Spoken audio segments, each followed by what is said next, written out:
So now that we've got the air compressor, the whole AC system done, all buttoned up, we're running a vacuum on it. A little vacuum pump here that we rented from O'Reilly's. Got our gauges, got it hooked up for about an hour now, close to an hour, and it's drawn down quite a bit, but it says a minimum of 1 hour. But I did have the system open for probably 2 days, 3 days. So I'm actually going to run the system. I'm going to run this vacuum for probably 2 hours, maybe 2.5 hours. And then we'll test it and make sure there's no leaks on it. We'll close the knobs up here and see if we leak down any. It should hold that vacuum and stay there. Now when you're running a vacuum, it will come below the zero and should stay there. But if it starts rising, like after we turn the vacuum pump off, we'll close everything up. And if it starts rising, then that tells you that you do have a leak in the system somewhere. But hopefully that won't happen. We have replaced all the gaskets, we replaced all the O-rings, we lubed them up really well. We double checked everything, made sure everything was nice and tight and went on proper. So time will tell. And basically, if you've never ran a vacuum, the simple way, it's real easy. You rent this from O'Reilly's, AutoZone, anywhere. The red's for high pressure, the blue is for low pressure. The yellow will actually go to the vacuum pump on top.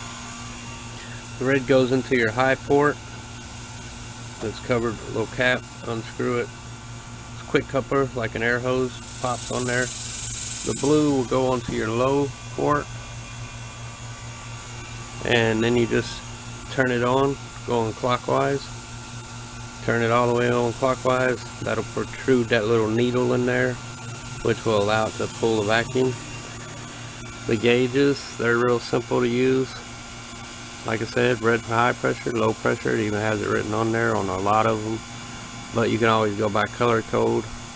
These, you open them by counterclockwise, and you close them going clockwise. So they're real simple to use. Anybody can pull a vacuum. You can make sure your system is not leaking anywhere. And anytime you open up the air conditioning system, like if you replace a condenser, you replace the air compressor or the evaporator or even a line, that allows a little moisture from the air to get inside your system, and then it won't function properly. So you definitely want to pull a vacuum and drain all it'll drain, suck all that moisture out and anything like that. It'll keep your system nice, clean and dry, fresh. Then you can put new Freon in there and hold a full charge and be good to go, and your system will work as it should work, as it's supposed to work. Because if you got moisture in your lines and you skip this step, it'll never work properly. It'll never blow as cold as it should. It may even cause some damage if you've got a lot of moisture in there, like in your evaporator or whatever. So you definitely want to run a vacuum. It's real simple. You can rent the tools. It's not much.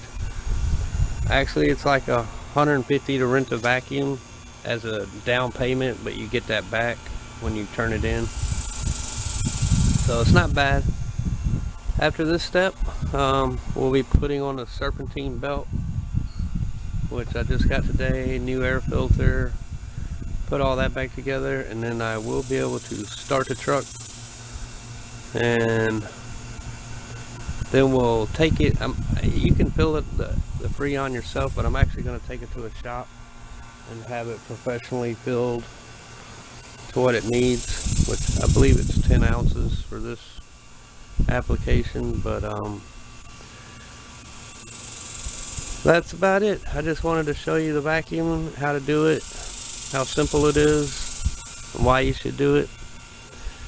And I'll get back with y'all in the next video after we get it Freon, make sure we ain't got no leaks or nothing, and then we'll go from there. So stay tuned for the continuation on the 2004 Dodge Ram 1500 4.7. And I appreciate y'all's time. Thanks for watching. We'll catch you in the next one.